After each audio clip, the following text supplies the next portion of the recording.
Umuulat panahon naman tayo, mababa man ang tsansa maging bagyo, patuloy na magpapaulan ang low pressure area na nasa silangan ng bansa. Hulitong namatan sa layong 290 kilometers hilagang silangan ng Maasin City, Southern Leyte o 130 kilometers hilagang silangan ng Borongan, Eastern Samar. Asahan ng maulang panahon sa Aurora, Camarines Norte, Camarines Sur, Albay, Sorsogon, Catanduanes, Northern at Eastern Samar at maging sa Leyte at Southern Leyte. Nagpapaulan din ang LPA dito sa Metro Manila, sa Cagayan Valley, Cordillera Administrative Region, Central Luzon, Calabarzon, Northern Mindanao at Caraga.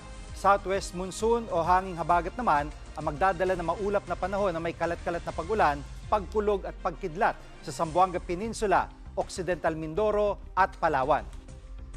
Mga kapatid, Jig Manikad po, pagdating sa mahalagang balita sa loob at labas ng bansa, dapat una sa lahat, mag-follow at mag-subscribe na sa social media pages ng News 5.